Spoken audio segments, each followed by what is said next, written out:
Hi everybody, how are you all? Guess where I am? You recognise this place? Or have you forgotten what it looks like? That's right, I'm in the church. And I don't know if you can pick up, but I can actually hear some of you outside just now. I've just seen you all in the park having loads of fun in the sun, which is fabulous to see. I'm just hoping it won't be long before we can all be having some fun in the sun together. So how are you all doing? Everybody okay?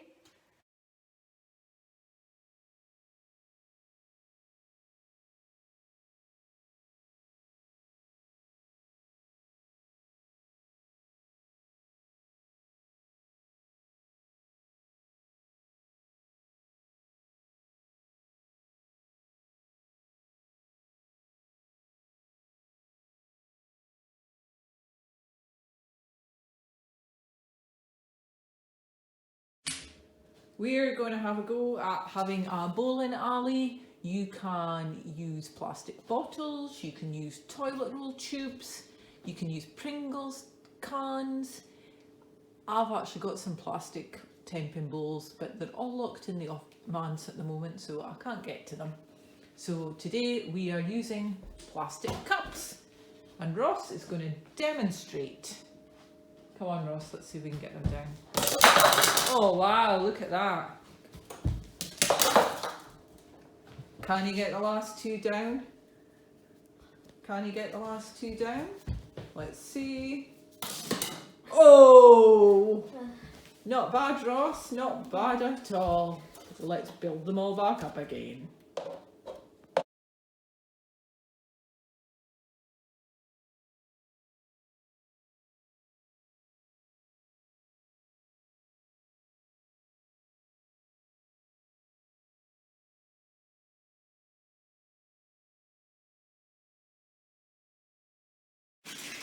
Right, today we are going to have a go at the flip water bottle challenge. To do that, you need to get a plastic bottle, fill it about a third full of water, and then we're going to have a little see which one of Katie or Ross can flip the bottle. You have to flip it up in the air so it twirls round and hopefully it lands on its bottom.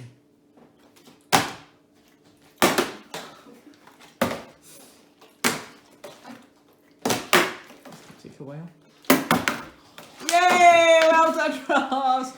Oh, Katie's a loser.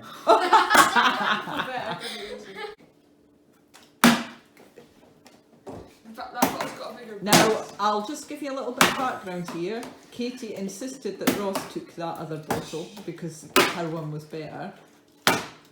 And the only one they've both managed to find is the square ball, just like that. Well done, Ross. I think Ross wins. Hey! Why don't you have a wee go at building your own church? You could do it using junk models. You could do it using bricks or Lego like this. And have a wee look. There's even one that's been built on Minecraft. Right. I have here a jar, plastic lid, toilet roll holder, and an orange. I am going to make this orange go into that jug. Okay? Now, how do you think I'm going to get that in there? I think I'm going to need to move this. So, think, just do it a little bit, do you think? Do it quite gently. It's not going to work, is it? Okay. What if I do it really, really hard and just whack it? Do you think that'll work? Or do you think the orange might just go splat against the wall? I think that might happen. So I just need to get it just right. I just need to control it properly. Let's have a go. Not too soft, not too hard. It worked! Isn't that amazing? In today's story, we're going to learn about how Jesus loses his control a little bit. Doesn't sound like Jesus, does it? let's find out all about it. I've brought you into the church today to tell you about this week's story. We're just going to have a little look around while I speak to you. Hang on. Now, there might be one or two things here that you're not used to seeing. Don't think church looked like this last time you were in. Look, there's red tape so you can't sit in all the seats.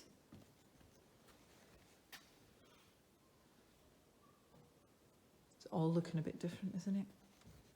And then there's signs to tell you where you can sit, signs to tell you where you can't sit. There's markings on the floor. It's all looking a bit different, isn't it? Oh, and you wouldn't have seen these either.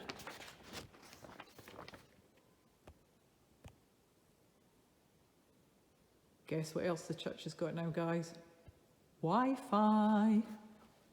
Yeah, so all your phones and tablets and everything will all work when you're in the church now. Today's story is, we're getting quite close to Easter now when we talk about this, and Jesus has arrived for the Passover. And the first thing he wants to do when he gets here is go to temple. He wants to go to the temple to speak to God and to do some praying. But when he gets to the temple, it's a bit like us coming into church now. It all looks a bit different. But when he got here, it wasn't signage, and it wasn't big tellies, and it wasn't that the church was just made to keep everybody safe. When he got to the temple, God's church, when he got to the bit to hit that church, it was full to the brim with market stalls.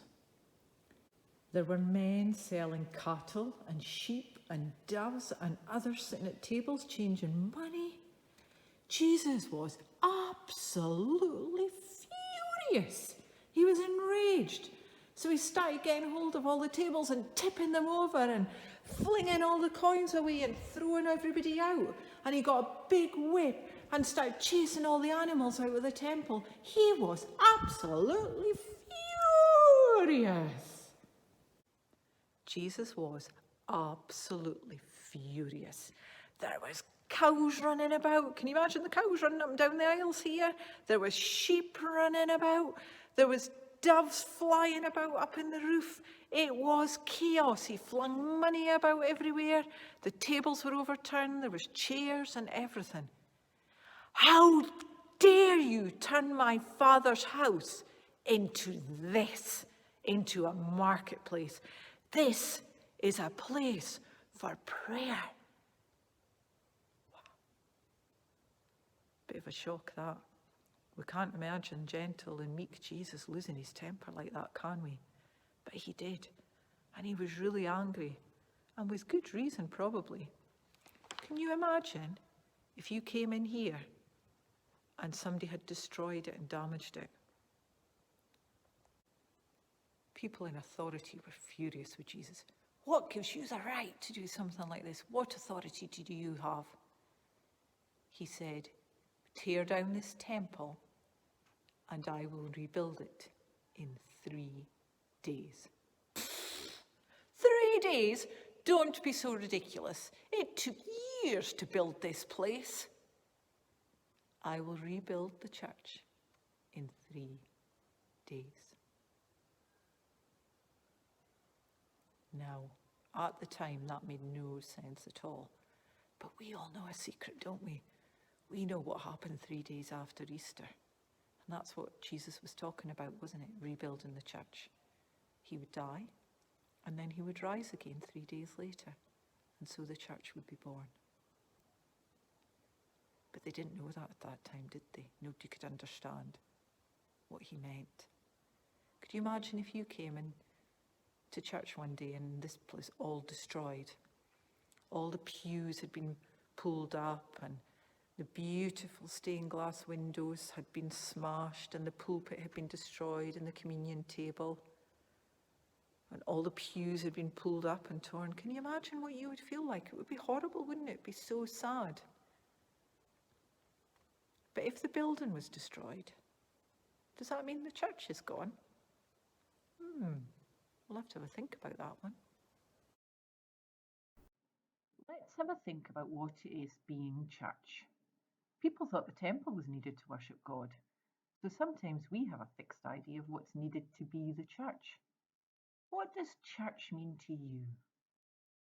Is it the building? Is it the bells? Is it singing songs and hymns? Is it the people? Is it the steeple? Is it praying in stained glass windows, the Bible, or is it Sunday mornings? What do we need to be church? What don't we need to be the church? Give it a wee think.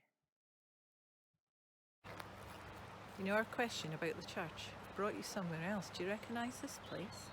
Have you got it? It's the rugby club, isn't it? So, for a few weeks last year, that place, big lorry going by, there was our home. And then when it got really cold and Boris finally said so, that became our home, isn't it? That is our church at the moment, isn't it? Or it will be when we're allowed back anyway. So even though we couldn't go into that big building at the waterside, the church, we still had our church, didn't we? And I know you all realised it was church because you were all thinking it was hilarious when the pheasant came to church that day. You remember when it ran across the field and you all said, "There's a pheasant come to our church, Donna." Because you guys know that it doesn't matter where we are, does it? Church isn't a building. Church is wherever we are. Whether it's a beautiful building like we have, our fabulous rugby club, or when we're out picking snowdrops and out walking together, that's our church. Let us pray. God of our ups and downs, of our rocky moments and our best ones, thank you for all your good gifts which help us to be your church here on earth. Amen. For our craft today, if you don't want to have a go at making the junk church or building the church out of bricks or that, why don't you have a go at building some stone towers? Just collect some stones. If you want, you can decorate them, but you don't have to. And build some beautiful towers like these for people to look at. And we've seen Jesus throwing the money about in the temple, didn't we, in our story? Why don't you have a go at doing some coin rubbings and make some beautiful pictures out of it? To do some coin rubbings. Now, to do that, what we need is a bit of paper, some coins, and some coloured pencils, or wax crayons work really well. We put our bit of paper over the top of the coins, and then you need to try and hold it in place. So I'm going to try and do that, but let you see at the same time. And then if you just rub with the side of your crayon or your pencil, it's like magic. The coin comes up through. Oh, see, that one's moved because I'm not holding it down properly. It's getting a bit tricky because I'm trying to hold it so you can see them at the same time.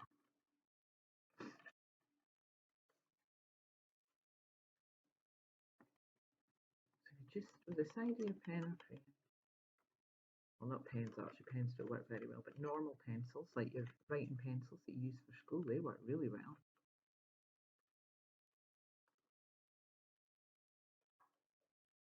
And then you end up with all these lovely shapes, and you can put them all together to make a lovely picture like these ones.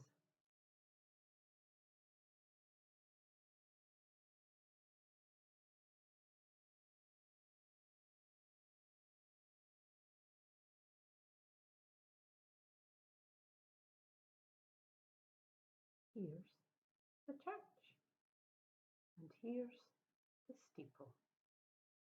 But it wouldn't be church without all the people.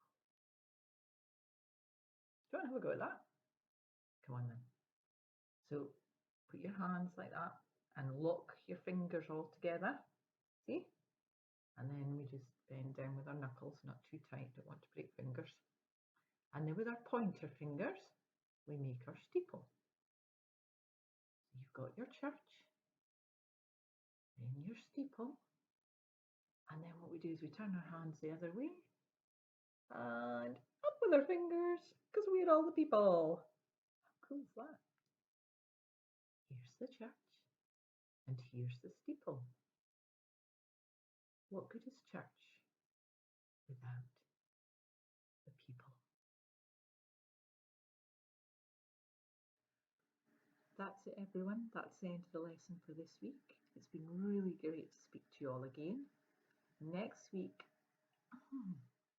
now there's something special happening next week. What is it?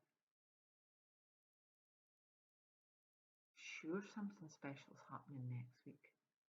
That's right. It's Mother's Day. Shh, I'll say it quietly so your mums get a surprise. But we shouldn't really wait till Mother's Day to do something nice for our mums, should we? No. Anyway, that's all for today. But you all look after each other. Take care. Stay safe. And from our church to yours, bye for now.